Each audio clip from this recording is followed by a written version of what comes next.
Hello, everybody. It's Monday, which means the box office results are in, which means it's time for Charting with Dan.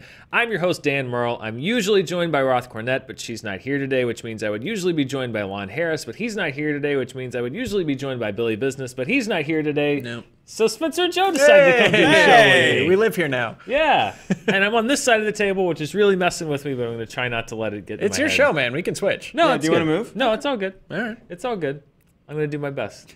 I'll sit literally wherever you want me to. Guys, Halloween had a big debut weekend. We knew going in that it was going to be number one. It was number one as expected with just over $76 million. That's a franchise best opening. That's a personal best for Jamie Lee Curtis. Some of the weekend estimates on Saturday had seen it challenging Venom for the highest October opening of all time, but the final numbers, it ended up coming out just under Venom's $80 million opening, which was just 2 weeks ago. Halloween had a budget of $10 million, which means even with advertising costs, this is going to be a massive hit for Blumhouse and Universal. Guys, what do you think? $76 million, not a bad start. Dan, that number's a lot more than 10 million, I gotta say. It is. And that's what the show's about, really. I mean, that's huge. I'm gonna need to lean on you to put this into context for me because to me that sounds like a huge movie, but don't all what did Get Out do? That's my only point of comparison. Well, here, let's you know what? Let's look at what Blumhouse has done, because this is what they do. This is what they do every time. They just did it the best that they've ever done it. This is the top opener for Blumhouse Productions of all time. Topped the previous leader, Paranormal Activity 3, by about $25 million. So, Spencer, to answer your question, this is how it shakes out for Blumhouse. These 5 movies, Halloween, Paranormal Activity 2 and 3, Insidious Chapter 2, Split, their budget combined was around $32 million. So take all the money for their budgets, add them together, that's $32 million. Those movies have opened. And if you subtract the Paranormal Activities, it was $31 million. Yeah, exactly. The Paranormal ones were minus made with, yes. yeah, with like Burger King An coupons. iPhone and duct tape. An iPhone and duct tape. Those movies were all made for around $32 million. They opened, not grossed, they opened to a combined $250 million domestically. Jesus. So when you ask how they do, this is just what Blumhouse does. This movie opened bigger than any of their other films. We gotta start cranking out low-budget horror movies. What are we doing? We're I know, in the right? wrong business. This is insane. They make a movie for 5 or 10, and they make 50 or 80 or $100 million. Wow. Spencer, Get Out did $176 million domestic. So if Halloween wants to top the Blumhouse domestic grosser list, that's the number it has to get Total, to. but its gotta bank opening another- weekend, it was comparable? It was actually a little lower. Okay. That was, I think it was below in the top 10, but lower than these, lower than Split. Get Out was very much a word of mouth hit. Yeah, it wasn't a slow burn per se, but it was definitely like a grower.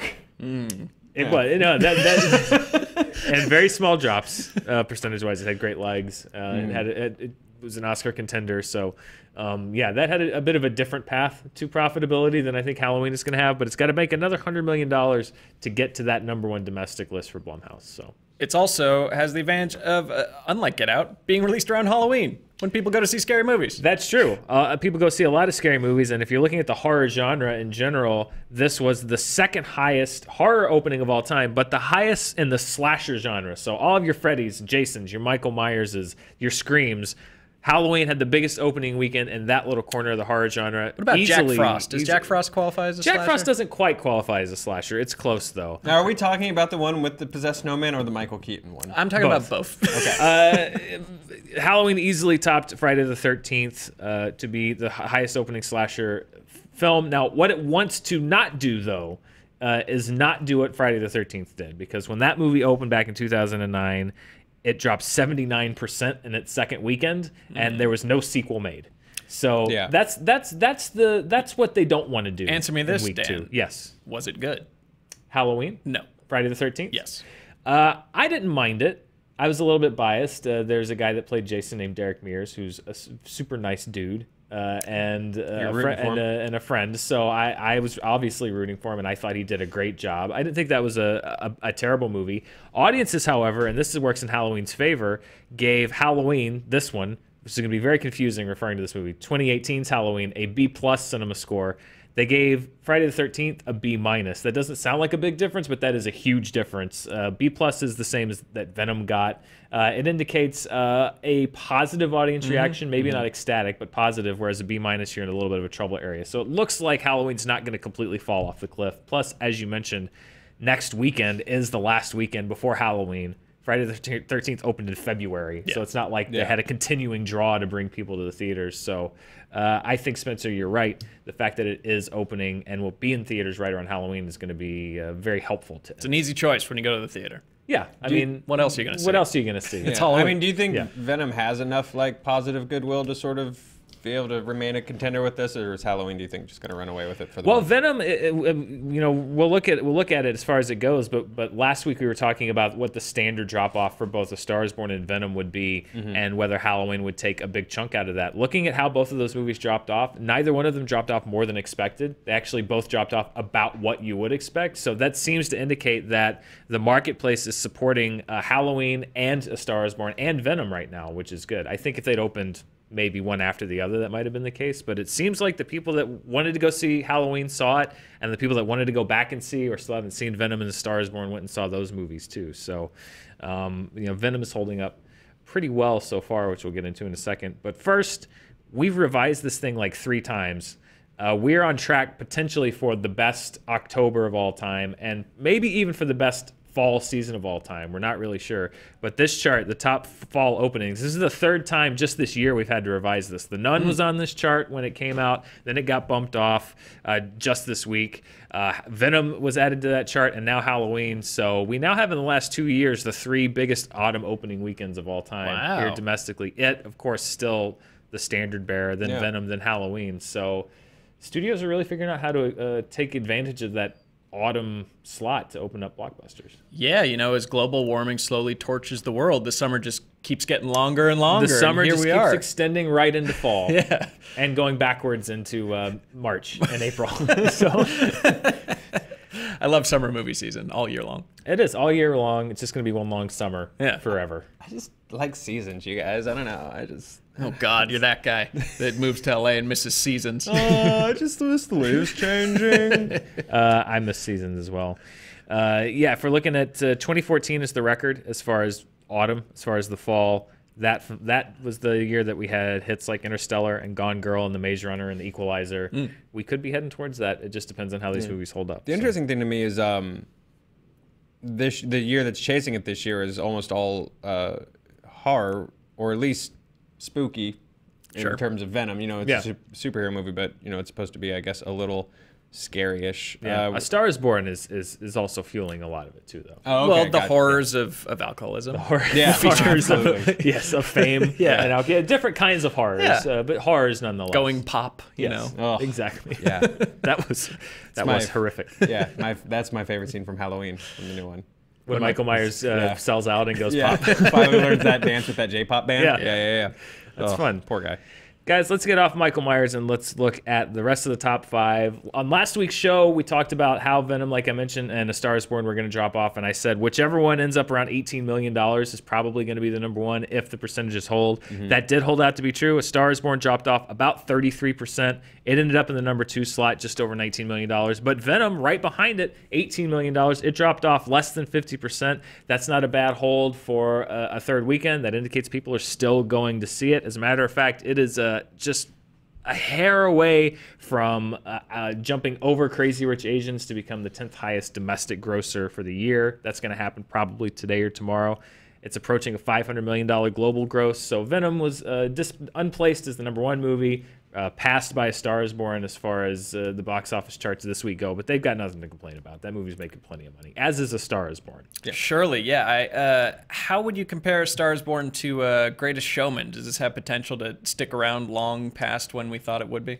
Definitely. I think The Greatest Showman was intended... It's weird. The Greatest Showman was intended to be an Oscar movie, but wasn't, but stuck around because people loved it. I think that A Star Is Born is going to get the benefit of both. People really like this movie. Plus, it came out far enough before the Oscars. This thing is going to play well into the winter. It may even get a re-release, I think, sometime around the end of the year or next year when the Oscars roll around. So if you're looking at, percentage-wise, it's hard to replicate what The Greatest Showman did as far as what it dropped off week to week. this is still showing a lot of great legs. So I think it's similar to The Greatest Showman in that it seems to be a very popular hit, and it's going to be sticking around for a long time. The soundtrack is very high selling. It's the music stuff that gets people to come back and go again and again. The music is really YouTube hitting cover well. videos. Yeah. Goosebumps Haunted Halloween. It dropped just over a third. It's at number 4. That's a little bit steeper than Goosebumps. That's probably going to be the last of the franchise. The last of the what Goosebumps. I'm thinking. But they made it for a little bit cheaper, so hopefully they don't lose a lot of money. Its shelf life is essentially gone after this weekend, paving the way for the Animorph cinematic universe we all deserve. We all need, and Fear Street. Yeah. Fear Street and sure. Animorphs and Goosebumps. The Christopher Pikeverse? The Pikeverse, yes. All the a little older.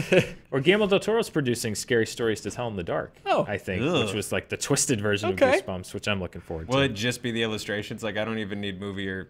I don't need script or story. I heard they were doing it in that style, so that could be fun. Okay. Joe's not on board. No, I am. The sound he makes when he likes something. Yeah. Speaking of not on board, audiences don't seem to be on board with First Man. It dropped to number 5, around 48%. We talked on the show last week, guys. It didn't have a great opening, and Universal's hope was that it would do what Oscar season movies do, like A Star Is Born, and drop 30% in its second weekend and have a nice extended run at the box office. Not looking like that's going to happen for First Man, so its only hope might be Oscar nominations, or it might just have to be written off as a bit of a box office disappointment. Yeah, that's too bad. You want to see these movies perform that are these big cinematic experiences, and I just wish they hadn't burned multiple American flags in it. Yep. I think that really didn't do it any favors. Was all the flag burning? Reviewers and like box office analysts and stuff, do you think made headlines around Houston, we have a problem? Ooh. Without, just completely. Well, I know that we used failure to launch on this show. Failure to launch was how we tagged it. There's only so many space. To be fair, there are only so many space puns that you can make. That's fair. That's completely fair. I did see several that said, Houston, we have a problem, though. That's a whole different Apollo mission. Right. Yeah. Really, that's just confusing. That's the one with Tom Hanks. Ground control to Major Bomb. Yeah! See? Variety. Hire this guy to write your headlines. Buffo-B-O. Buffo-B-O. Flicks, picks, nicks, ticks. Guys, looking outside the top 5 real quickly, I wanted to mention The Hate U Give. It opened at number 6 with just over $7 million, but...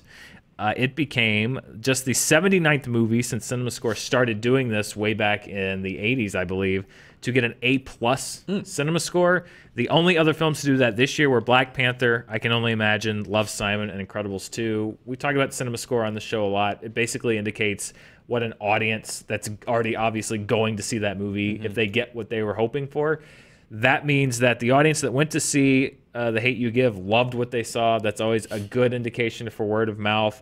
Love, Simon grossed 4 times its opening weekend based off its 4X score. I Can Only Imagine grossed 5 times its opening weekend. So there's a possibility that even though it opened outside the top 5, that The Hate U Give could really see a lot of business on the back end, because an A+ cinema score is really just ecstatic, glowing audience praise, and that usually means people are going to go see it. Yeah, like the cinema score is basically just like exceeds expectations ? Yeah, you basically get a little tab, and it has grades on it, and you just kind of fold back the tab of the grade that you want to give the movie. And so it's a very basic kind of rudimentary system, but if you look at the math of it, it's fairly consistently able to predict what the long-term prospects of a film are and can be. Yeah, this one just popped up on my radar. I imagine they didn't spend much to promote it in the first wave, but then this wave of commercials has hit, where it's one of those ones where it's just like, the best movie ever. I can't believe this movie. And this isn't from, KFWXYZ, whatever. These are like real outlets who are just raving and raving and raving about it. That was the ad that kind of caught my attention. Then I looked into the movie more and checked it out on Rotten Tomatoes, and I'll be seeing this. The reviews have been ecstatic. They're positioning it as an outsider candidate for a lot of awards, and I've seen it, obviously, socially. It's got a really powerful message for really any time, but particularly the time that we're in right now. So The Hate U Give is a movie that I'm going to keep an eye on, see how it does next week and in the weeks going forward, because that A+ score is an indication that we may not have heard the last from that, and that it could very well hold on to its business as the weeks go on. If The Hate U Give lasts a few weeks, I'm sort of trying to compare The Hate U Give, which has Oscar buzz, to First Man, which probably would have a lot more Oscar buzz if it was going to survive its opening weekend. Yeah. How much do you think First Man's ability to like last another 2 weeks really has to do with its well, I think Oscar prospects? It's the difference between an audience giving a movie buzz and the industry giving a movie buzz. First Man came in with industry buzz. However, it would appear that the general public, once they saw it, you know, outside of, you know, perhaps a loyal people that are really defending it, it didn't connect for whatever reason, and there are several with the movie, which we've talked about. There was the pre-release controversy, the fact that it's a very unconventional film, it's a very unconventional telling of that story that might just not be connecting with people, which you see. We saw that with Blade Runner 2049 last year, where not that they're the same even kind of film, but movies that you know, attracted a very passionate fan base that got very strong reviews. Ryan Gosling looking into the middle distance a lot. Sure. Ryan Gosling looking into the middle distance a lot. It's not a big genre. It's not a big genre, and it wasn't something that a general Yes. audience necessarily was going to flock out to see. So I think there's a lot of factors going into First Man, whereas The Hate U Give is going to be very much an audience-pushed film, I think, instead of an industry-pushed film. Yeah. That's kind of the two ways you get awards buzz. Yep. The Greatest Showman had very mixed reviews and no real awards buzz. That movie built completely on audience word of mouth, almost exclusively. So I think that's what you're going to see with The Hate U Give also. Go. Looking at the per screen, Jonah Hill's mid-90s. Not only did it win the per screen this week, that's the third best per screen average for any film this year, behind Free Solo, which is I loved, and we just did a review of Free Solo and this film mid-90s on News, and Eighth Grade, which also opened this summer, averaging over 60K per screen on 4 screens. It's going nationwide this week, so Right. A24. Let's get 2 of the 3 top per screen openers of the year so far. Way to go, Jonah. You know, people are, I've seen some people online doubting his street cred, or rather his skate credibility, but I would just like to say that growing up in Los Angeles, hanging out at a skate shop that my cousin worked at, Jonah the Jew was a frequent customer of Hot Rod LA skateboards. Really? So let's just, to all the doubters out there, Okay. he really knows his stuff. When did the director of a movie have to be a person? Damien Chazelle's not an astronaut. I mean, why was it required that Jonah Hill had to? Look, is it just I 'cause don't he's know. making I a just movie thought- about it? It's like a much more intense version of like when an actor used to. It doesn't happen as much anymore, I think. But you know, when like an actor would be cast as a comic book character, and then people would be like, "I don't even read comics." Exactly. Like, put a fan in charge. I'm not saying it's right. I'm just saying it's there. Yeah. And to quell the haters, Jonah the Jew, long-time customer of. This is a Screen Junkies exclusive. The accusations of no cred, untrue against Jonah Hill. He did used to hang out in a skate shop. Let's say 10 years ago. These are smears. Right on. Yeah. These are smears against his character. He was very excited that he had just booked a movie. Oh, So there you go. was that super bad? That movie was super bad. Wow. Well, there you go. So Jonah Hill, according to Spencer, has been to a skate shop. After he booked it, did he do any sick grinds? I didn't see any sick grinds, you know? right. Yeah. Okay. So you're right. Let's not Sick give him a full grinds, pass. outstanding, but skating cred confirmed. Okay, two other films. Melissa McCarthy's "Can You Ever Forgive Me" and the Wildlife, which is directed by Paul Dano, also had pretty good debuts in just a few theaters. So those are smaller movies. Mid-90s is going to be opening in a lot more screens this weekend. So if you want to go see it, you can go see it this weekend. Finally, guys, let's look at the world. Let's take off our blinders and look at the entire world. Let's look at the globe as Joe hits the light above his head.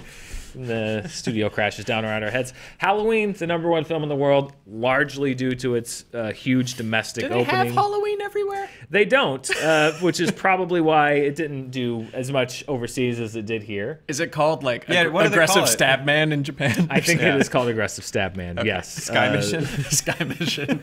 It's- World Knife. It's hitting just about all of its markets this weekend. Venom, the #1 film. If you look outside of North America, everywhere except for North America, that was the #1 movie. Everywhere else, #2 worldwide. It added another $50 million to its gross. Its total gross is now $461 million. It's approaching $500 million. And guys, it's got 2 major markets ahead of it: Japan, next weekend, and then this is going to be a big one. It opens in China on November 9th, which I've read some accounts saying that it can expect to make a pretty hefty, you know, who knows how much, but a nice chunk of money in China. So it's very possible we could see, I think it's probable that Venom is going to pass the $500 million mark worldwide, and it may even swim onto that swim. I'm thinking of The Meg, which is just below at number 10, but it may land on that top 10 list for the year. Yeah. Ooze under the top 10 global list, at least for a little while, before, you know, Mary Poppins or Aquaman or whatever it is. Like a turd in the...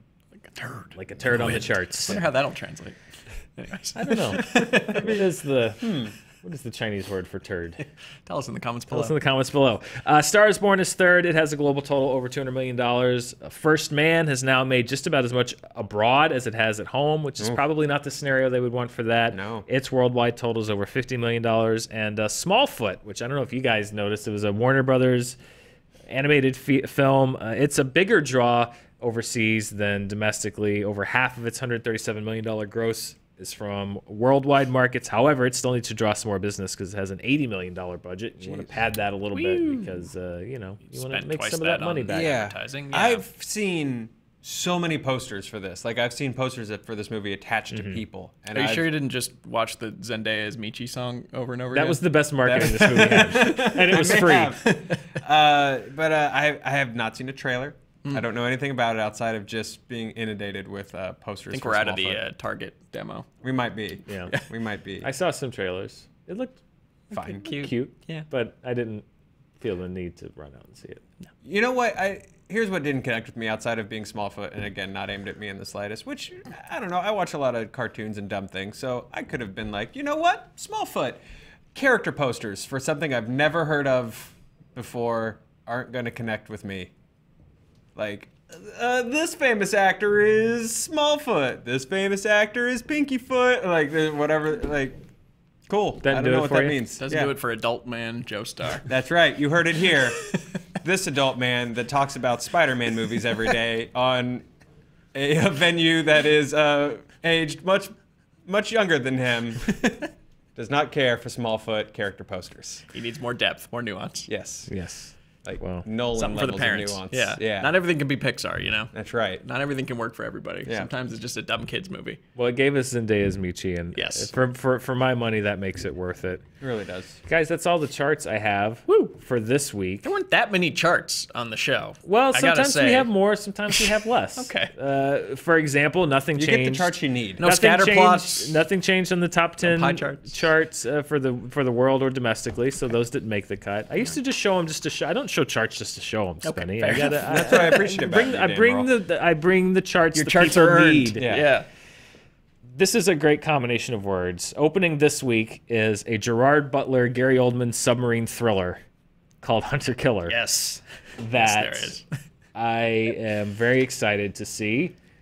It's Direct- the only going movie directly to video. No, it's the only movie, strangely, that's getting a wide release Wow. this weekend. So it'll be Michael Myers versus Gerard Butler in a submarine. I do want to see the character posters for that. Yes. Yes.